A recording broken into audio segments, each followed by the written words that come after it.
a regiment that trained the men to survive under all conditions. The Spartan officers were known to be very rough on their men. Part of their training was they were expected to steal food. They were not given quite enough food to eat, these young Spartan boys, with the expectation that they would steal to make up the rest. And the Spartan leaders felt that boys who could steal food would be good foragers when they joined the army. Along with learning how to steal, the Spartans put great importance on looking good. Vanity was their vanguard. A man needed to look good to fight good.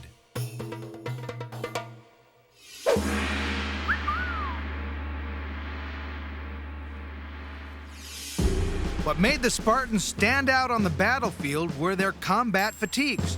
Each soldier carried a vibrant red shield.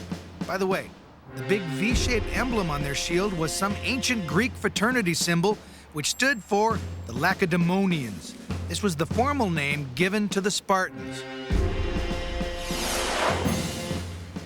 These warriors also wore a long red cloak, which became a kind of emblem for Spartan imperialism.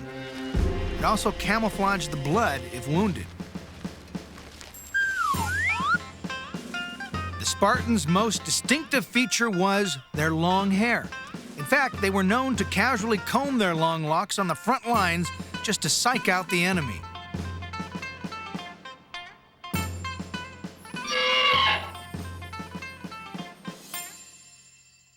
I don't know if I could intimidate the enemy, but this tactic sure worked for the Spartans. Imagine fighting an entire army of men trying to look like Fabio, only with black hair. But seriously, these guys were so stoic, so fierce, and so well-groomed that their enemies panicked just looking at them. It was years of harsh discipline that trained them to fight to the bitter end. It was written that one Spartan mother told her son, "Return from battle either holding your shield or lying on it." Whew. I guess that's what the Spartans meant by tough love. What do you think, in front or behind? Unlike other Greek armies, the Spartans' phalanx were grouped into units of 10. Those 10 units were then grouped into units of about 50 or 100.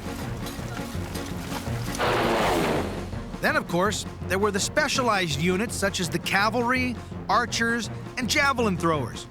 With all this manpower, you'd think an approaching Spartan army could be heard for miles around. Not true.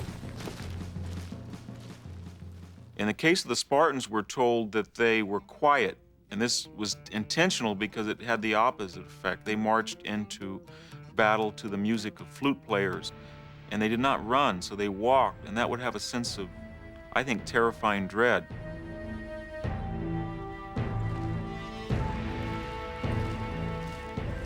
The Spartans' phalanx were an awesome tactical formation, but it did have its problems.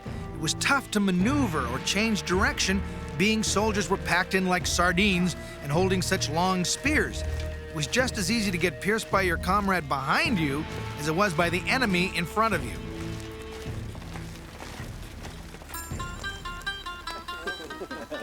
This type of warfare would drive any man to drink. As for the Greeks, well, wine was part of their daily diet anyways. Most hoplite infantrymen drank before battle to take the edge off the fierce fighting that awaited them. But sometimes drinking before battle caused more than just a hangover. There's a famous story about the Spartans, famed for their cohesiveness, famed for their military discipline, coming to grief in battle because the battle plan didn't get underway until well after the mid-morning meal, and the soldiers had been drinking a little extra anyway because it was a particularly dangerous battle they were facing. And when it finally came time to fight, their cohesion was destroyed and they were routed. Perhaps because their heads were spinning, and not just from the dust and the noise and the danger, but also from the wine. Drinking aside, the Spartans learned by accident that they had created the first true shock infantry. Marching in a massive phalanx, these foot soldiers became impervious to attacks by enemy horsemen, archers, or javelin throwers. They pounced on every superpower in the Mediterranean.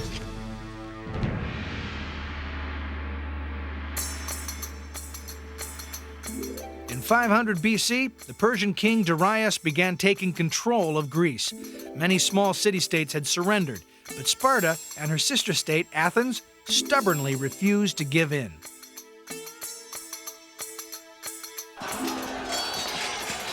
In 490 BC, the Athenian hoplites shocked the Greek world by defeating the powerful Persian force, twice its size, in the bloody Battle of Marathon.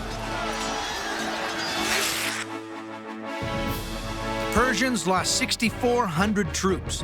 The Athenians suffered only 192 casualties. Then, 10 years later, the Spartan hoplites joined forces with the Athenians to crush the Persians on land and sea in the decisive Battle of Salamis. The Persian Wars marked a moment of solidarity between the Spartan and Athenian infantrymen. But alas, the friendship wouldn't last. In 50 years, Sparta would declare war on Athens, and it would become one of the longest and bloodiest conflicts in military history.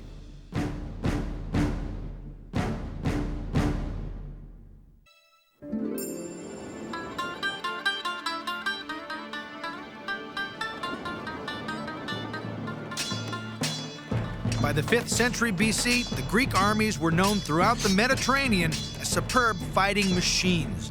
No longer were wars fought close to home. Now Greek infantrymen had to travel by land and sea to conquer their enemies. Warfare had become professionalized, and the stakes were much higher. When a Greek commander wants to take a city or he wants to destroy an enemy, he's now talking about a march, a sea voyage, and he has to have people who will ensure there's water, people who will ensure there's food, people who will ensure there's material for tents and barracks. And so that all requires capital, it all requires technology, that all requires science. Nobody does that better than the Greeks. Ironically, the Greeks' most immediate threat was right in their own backyard. In 431 BC, the Spartans attacked their former allies, the Athenians. They felt Athens was wielding too much power in Greece. But this first attack snowballed into bloody warfare that lasted over 27 years. It was called the Peloponnesian War. And the conflict marked a technological revolution in the way infantry battles were fought. The phalanx was no longer the ultimate weapon of war, and some of the weekend warriors just couldn't cut it. In these increasingly desperate situations, it became more appealing to hire special units of soldiers who would do the soldiering full-time. Men who would do what you told them for cash.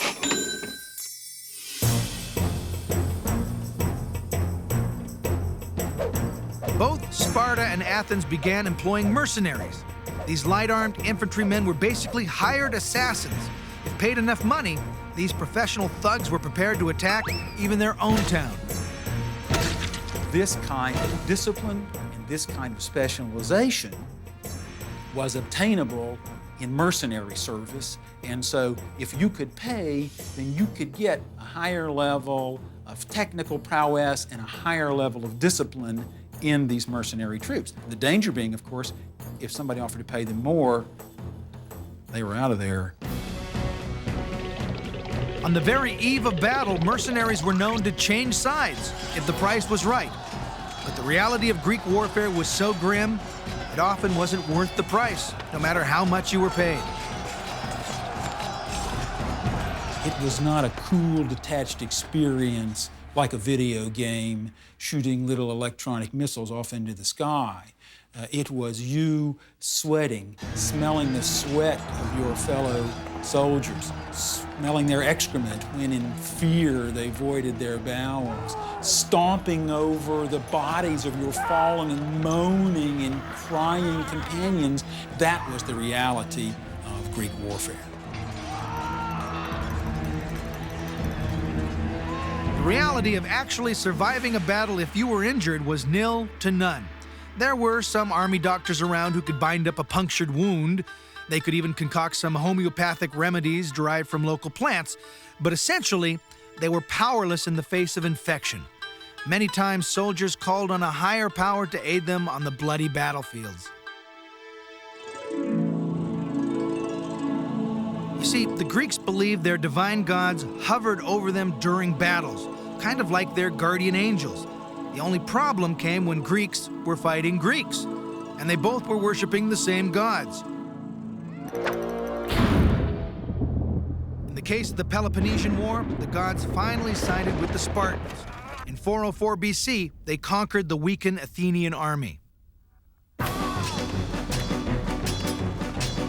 As in any war, the defeated were either enslaved or massacred, depending on the mood of the victors. Neither option was particularly appealing. The Spartan soldiers were feeling quite full of themselves after their victory in the Peloponnesian War.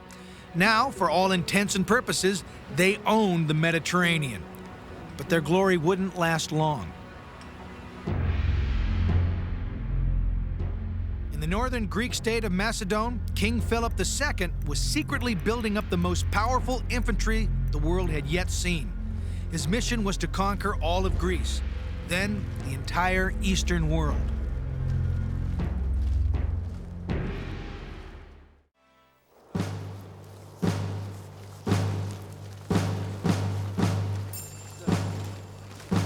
By the 4th century BC, a Greek soldier's armor hadn't changed that much, but the way war was fought had.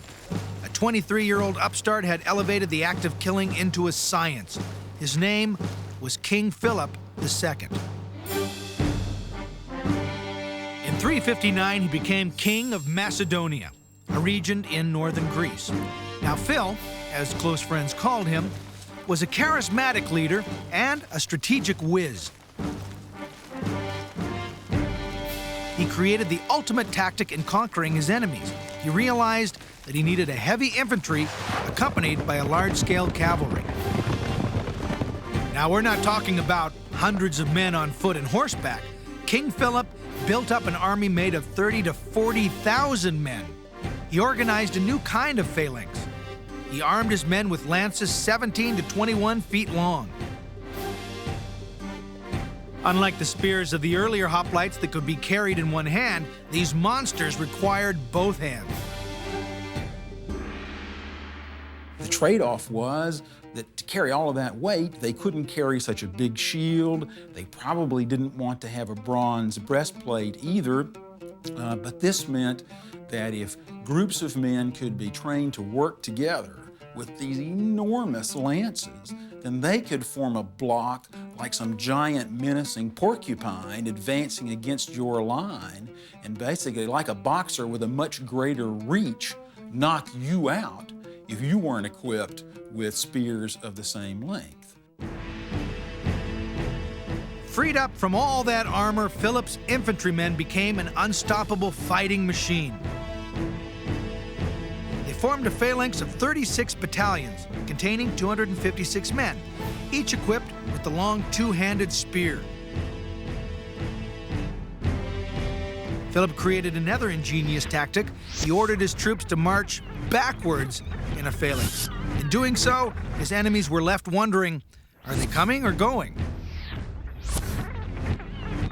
This suckered the Greeks to moving toward them, and Philip's ability to have his troops march backwards in unison, carrying these huge lances, and then at the right moment reverse their momentum and push towards the Greeks, smashing their line in the hammer and anvil tactics, and in many ways settling the fate of Greece forever.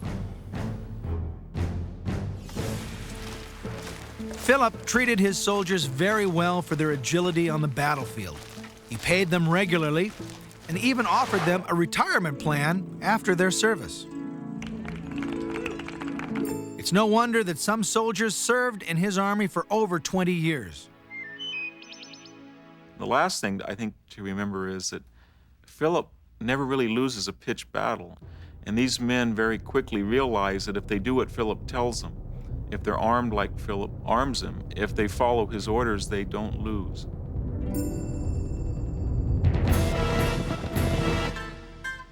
By 337 BC, the Macedonian infantry and cavalry had conquered almost all of Greece.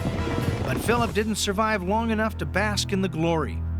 In the summer of 336 BC, he was murdered by an assassin named Pausanias.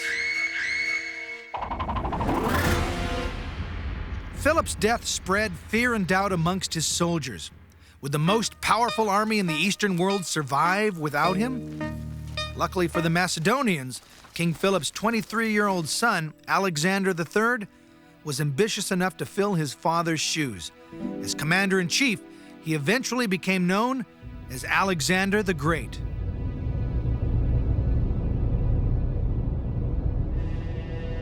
Alexander the Great was great because his father Philip was great.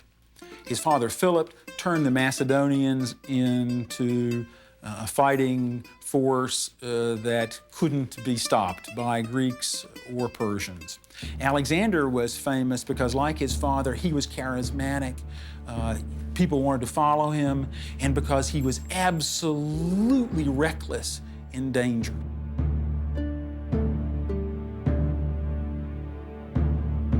Interestingly enough, Alexander the Great's greatest fan seemed to be Alexander himself. Before battle, he would polish his armor so the sun reflected off it and no one could miss him. Rather than lagging in the back of his men, Alexander took the lead. Perhaps his greatest technical achievement was perfecting the deadly game of siege warfare. By the 4th century BC, most cities were fortified with huge stone walls. It made it very tough for the infantry only armed with spears and swords to overtake the enemy.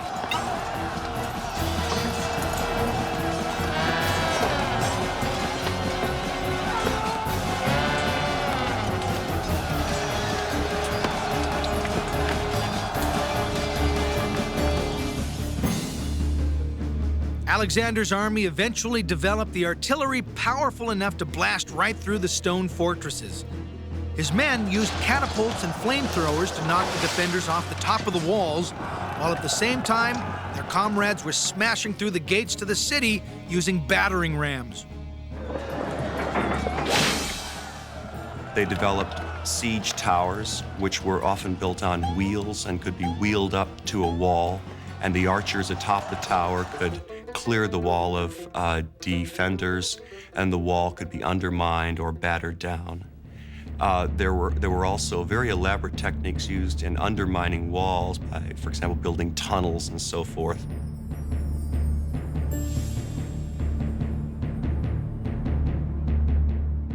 Following in his father's footsteps, Alexander planned to take over the Eastern world, city by city. But Alexander's ambition for greatness almost pushed his men to the brink of collapse. In the summer of 327 BC, Alexander and his troops met their greatest wartime obstacle, the Indian elephant.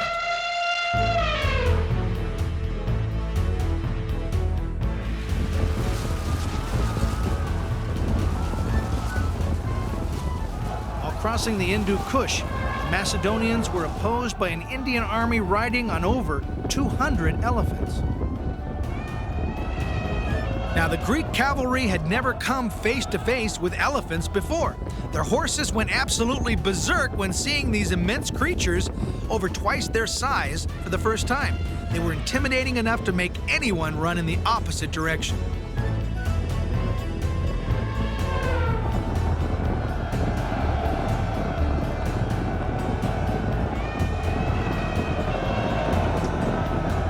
The elephants wasted men and horses. They trampled them down and gored them with their tusks. But Alexander's troops never broke.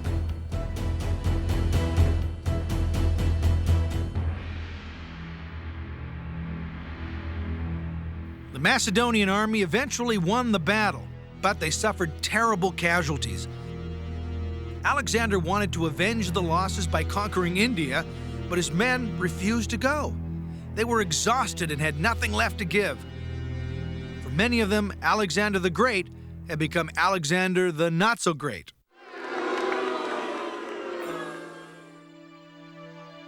2 years later, Alexander died under mysterious circumstances.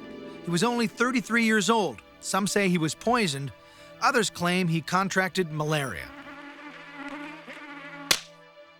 I think the proper way to look at Alexander the Great is not to wonder why he died at 33, but to be amazed that he lived so long, given his daily regimen and his exposure to intrigue, military violence, poison, and of course alcohol. Alexander's army never lost a single battle while he was in command. But after his death, his infantry and cavalry, the greatest in the world, were eventually taken down by the Romans.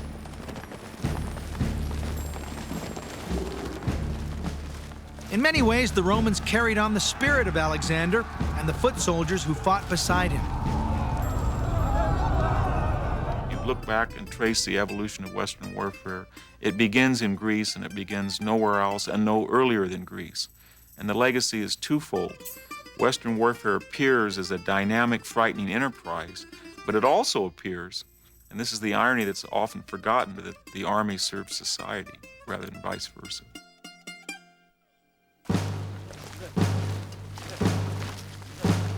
The Greek foot soldiers' relentless quest to conquer the ancient world didn't die with Alexander.